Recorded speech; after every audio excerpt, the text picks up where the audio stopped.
How's it going, guys? Steven Cassiola here at Cassiola Strength and Conditioning.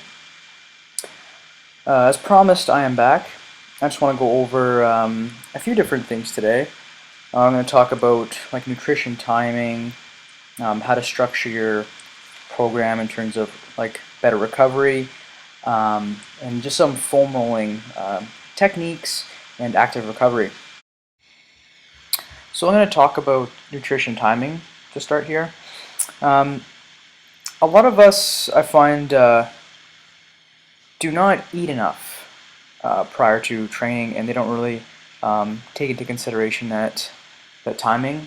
A lot of us are caught up in the like IFYM and just making sure you're eating enough and surplus deficits and whatnot.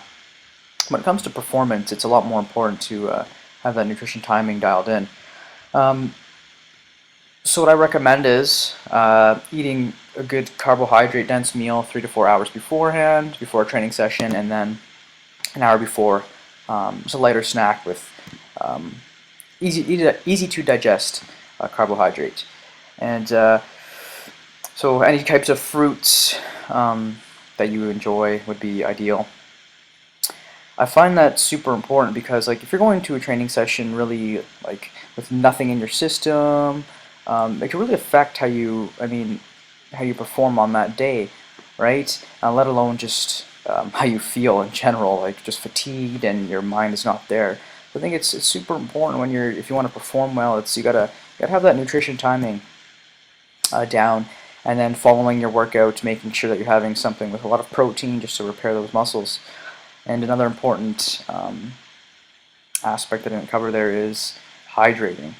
So like before workout, you want to make sure you're well hydrated, and because like once you start training, I mean if you're dehydrated, you don't have enough in you, and then you start guzzling water. I mean that process takes a while, right? So it's not just going to be like, oh, you drink water and then, oh, I'm hydrated, right? So making sure you're drinking enough water beforehand and then afterwards, right? Because you're going to be sweating that all out, making sure you're getting that back in. So I think those few points there are super important if you want to perform well and yeah, have the energy and just be alert when you're training, right?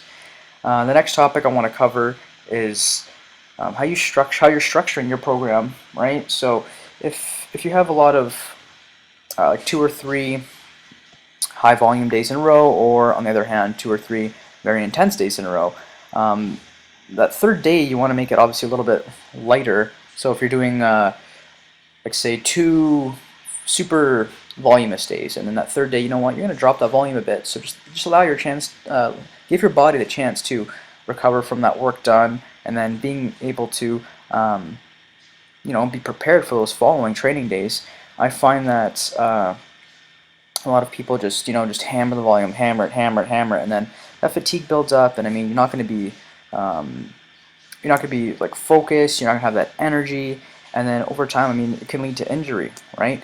So I find that even just being aware of having the highs and lows in training throughout that week, for day to day, throughout the week, and even months, right? So just being aware of that, and you'll find that if you find a good split where you could have 1 or 2 high volume days, that third day being a little bit lighter on the volume, increasing the intensity, or vice versa, 2 intense days and then a little less intense with higher volume, right? So being aware you can't push yourself all the time, and that will definitely help in your ability in recovering and be able to push on the days, and then when you have the recovery day, ease up on it a bit, and you'll find that you'll be performing a lot better and a lot more consistent.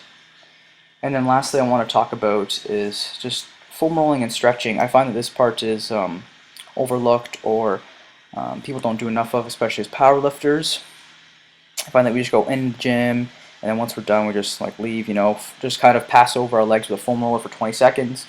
But to actually get that effect, I mean, you have to spend the time and roll that specific muscle group for at least a minute or two, and then once you roll over top of that area, staying on that area for a little bit, going through ranges of motion, right? Because I mean, a lot of the stuff we can take care of with a foam roller. I mean, those knots aren't too deep, but again, some things you might have to go to an RMT and being a little bit deeper and help out in that way. but I find that we just like pass over it way too quick and don't spend enough time actually, rolling those specific areas and going through ranges of motion. And on top of that, also just like passive stretching after your workout, just um, holding a stretch for 30 seconds to a minute. I mean, not um, cranking on your leg and just trying to like really stretch it, or doing like an hour of yoga. It's just like passive, just nice and easy. Just feeling that muscle stretch a little bit. Because I mean, when you're training a lot, you put a lot of stress on your muscle, and um, those muscles get really tight, right? So I mean, you want to stretch them out, and it's gonna again help recovery. You won't be as sore the next day, and again, you'll be able to train longer and perform a lot better. And just to finish up here, just getting enough sleep. I mean, we all know that obviously sleep is good for our recovery and just overall cognition, right, throughout the day.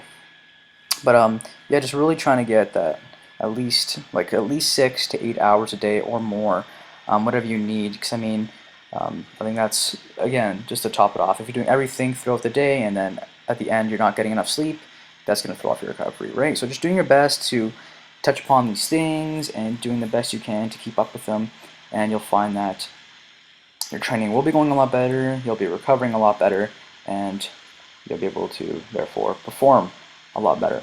So if you guys like these informational videos, let me know. I can do more of them. And don't forget to like, subscribe, and comment at Casio Strength and Conditioning. And we'll see you in the next one.